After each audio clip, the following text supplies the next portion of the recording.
नमस्कार, खबरों की खबर में आपका स्वागत है। क्या पिंजरे में बंद तोता हमेशा पिंजरे में ही रहेगा? क्या वो बहुत मजबूर है या उसके आका उसे पिंजरे से बाहर निकलने नहीं देते, या फिर उस तोते को वही पिंजरे की चार दीवारी ही पसंद है? मज़ेदार तो ये है कि पहले पिंजरे में बंद रहने के बावजूद ये तोता बोलता ज़रूर था। भले ही रटे रटाए डायलॉग बोले, लेकिन बोलता ज़रूर था। मगर अब तो हद हो गई है। आजकल तो इस तोते ने बोलना भी बंद कर दिया है। जी हाँ, मैं देश की सबसे बड़ी प्रतिष्ठित जांच एजेंसी सीबीआई की ही बात कर रही हूँ। वही जांच एजेंसी जो बड़े जोर शोर से सुशांत सिंह राजपूत की मौत के मामले में पिछले 119 दिन से जांच पड़ताल कर रही है, और जांच भी ऐसी कि बस होती ही चली जा रही है। किस दिशा में जा रही है ये किसी को रत्ती भर पता नहीं।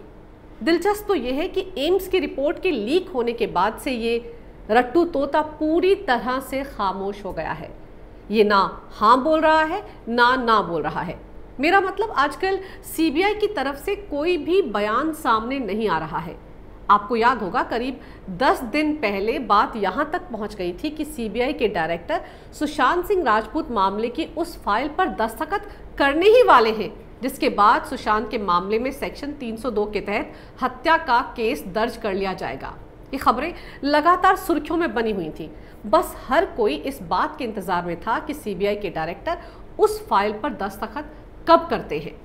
उस वक्त सुशांत सिंह राजपूत के परिवार और देश विदेश में सुशांत के करोड़ों फैंस को ऐसा लगा था कि इस बार तो ये सरकारी रट्टू तोता इस मामले में सच का खुलासा जरूर करेगा। सुशांत की मौत के लिए जिम्मेदार लोगों के ना सिर्फ नाम बताएगा, बल्कि जल्द ही इन लोगों की गिरफ्तारी भी होगी। लेकिन सीबीआई की खामोशी है कि टूटने का नाम ही नहीं ले रही है। सुशांत के फैंस सीबीआई से इस कदर परेशान हो गए हैं कि आज ट्विटर पर CBI please break the silence ये हैशटैग लगातार ट्रेंड हो रहा है। लोगों के सब्र का बांध टूट रहा है। उनके पास सवालों का एक पहाड़ है जिसका जवाब उन्हें हर हाल में सीबीआई से चाहिए। पहले रिया चक्रवर्ती को ड्रग्स के मामले में कोर्ट से जमानत मिल गई, और अब ईडी ने भी साफ कर दिया है कि उसे पैसों के हेरफेर में रिया के खिलाफ कुछ सबूत नहीं मिले। उधर सुशांत की मौत के वक्त घर में रह रहे सारे गवाह भी अब छूट गए हैं। सभी जमानत पर बाहर आ चुके हैं। कमाल की जांच पड़ताल चल रही है। जरा सोचिए, इतने पापड़ बेलने के बाद देश की बड़ी बड़ी 2 जांच एजेंसियों एनसीबी और ईडी को रिया और उसके ड्रग गैंग के खिलाफ कुछ नहीं मिला।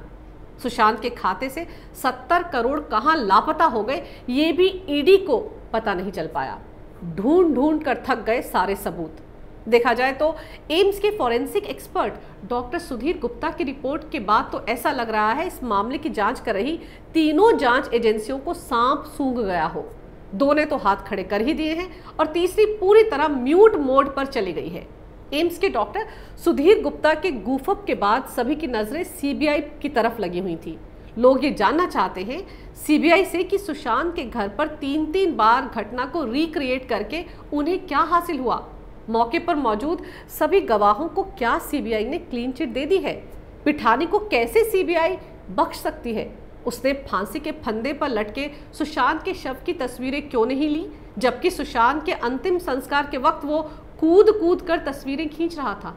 जरा सोचिए, कौन अपने करीबी के अंतिम संस्कार की तस्वीरें खींचता है? मैंने तो दुनिया में किसी भी शख्स को ऐसा करते कभी नहीं देखा। सिद्धार्थ पिठानी को तो सुशांत की मौत के बाद सदमे में चला जाना चाहिए था, क्योंकि वो तो सुशांत के पैसे पर ही पल रहा था, उसके घर में ही रह रहा था। उसे सुशांत के अंतिम संस्कार की तस्वीरें खींचने के लिए आखिर किसने कहा था? किस एल्बम में लगाने के लिए वो ये तस्वीरें खींच रहा था, या किसे भेजने के लिए वो ये तस्वीरें खींच रहा था? ये सब तो सीबीआई को उससे पूछना चाहिए था। वो कैसे खुले में घूम रहा है? Siddharth Pithani, Samuel Miranda, cook, Neeraj और दीपेश, इन सबसे पूछताछ में सीबीआई को क्या मिला? क्या सुशांत सिंह राजपूत की मौत की जांच एक डेड एंड पर पहुंच गई है? क्या सुशांत की मौत से जुड़ा सच अब कभी सामने नहीं आएगा? क्या सुशांत की मौत को आत्महत्या बताने वाले एम्स के forensic expert doctor Sudhir Gupta के बयान को सीबीआई ने भी सच मान लिया है? सीबीआई की जांच आखिर पहुंची कहां तक है? 119 दिन गुजर जाने के बाद भी सीबीआई क्या कर रही है? जांच पड़ताल कहां तक पहुंच गई है और सीबीआई के हाथ क्या क्या तथ्य लगे हैं? इस पर वो लोगों को कुछ बता क्यों नहीं रही है? सीबीआई ने इस मामले में अब तक कोई गिरफ्तारी क्यों नहीं की? क्या इस देश में मुंबई पुलिस से लेकर देश की सबसे बड़ी जांच एजेंसियां भी सुशांत सिंह राजपूत की संदिग्ध हालात में हुई मौत के मामले पर से पर्दा उठाने में नाकाम हो रही हैं? सीबीआई ने अब तक कूपर अस्पताल के डॉक्टरों के खिलाफ क्या कोई केस दर्ज किया? जो फेक पोस्टमार्टम रिपोर्ट उन्होंने तैयार की थी उस पर क्या हुआ? रात में पोस्टमार्टम करवाने के लिए जिम्मेदार पुलिस के अधिकारियों के खिलाफ क्या कार्रवाई की है सीबीआई ने? सीबीआई को इन तमाम सवालों के जवाब तो देने ही होंगे। वो जांच ही क्या जो मामले से जुड़े तमाम सवालों का जवाब ही ना दे पाए। सुशांत के परिवार के वकील विकास सिंह ने अब सीबीआई को एक पत्र भी लिखा है जिसमें उन्होंने अपील की है कि एक नई फॉरेंसिक टीम का गठन किया जाना चाहिए। दरअसल सुशांत के परिवार के साथ साथ दुनिया भर में फैले सुशांत के करोड़ों फैंस एम्स के फॉरेंसिक एक्सपर्ट की कुछ फ्रेंडली मीडिया को लीक की गई रिपोर्ट से बहुत नाराज है।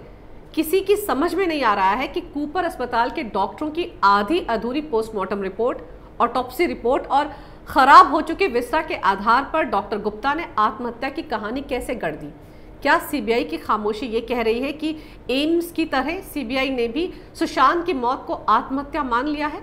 अपनी चिट्ठी में भी विकास सिंह ने सवाल खड़े किए हैं कि बिना पर्याप्त विसरा के एम्स की टीम किसी नतीजे पर कैसे पहुंच गई।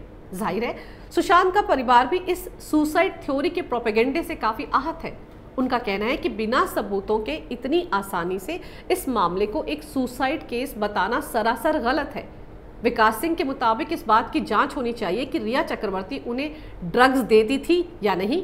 ये भी स्पष्ट होना चाहिए कि सुशांत को जबरदस्ती ड्रग्स दिए जा रहे थे या फिर वो अपनी मर्जी से ड्रग्स ले रहे थे। विकास सिंह का कहना है कि सवालों के जवाब तलाशे बिना कोई भी जांच एजेंसी सुशांत की मौत को आत्महत्या करार कैसे दे सकती है। एम्स की रिपोर्ट के बाद सीबीआई का ढीला ढाला रवैया और खामोशी सबको अखर रही है।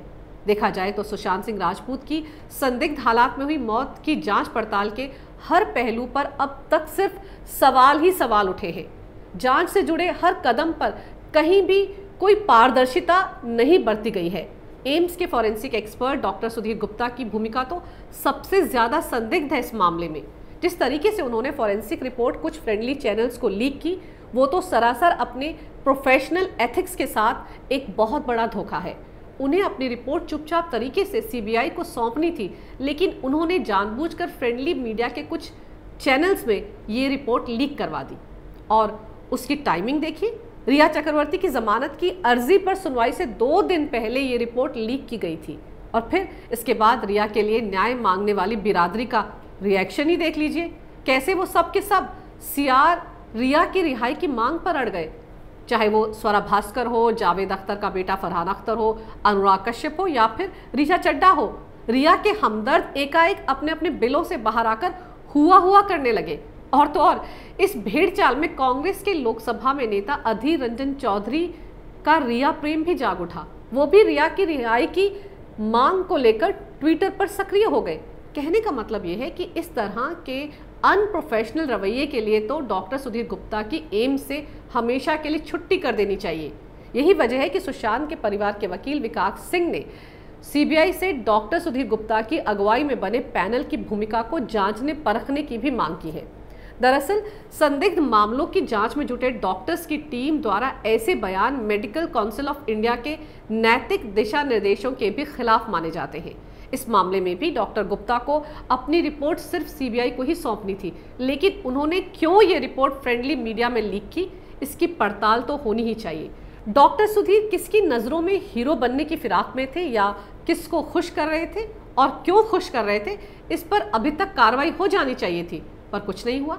ताजुब तो इस बात का है कि सुशांत के शव की 70 तस्वीरें देखकर 200% गला दबाकर हत्या की बात कहने वाला डॉक्टर सुधीर गुप्ता आखिर पलटू कैसे बन गया। सबसे बड़ा सवाल तो यही है।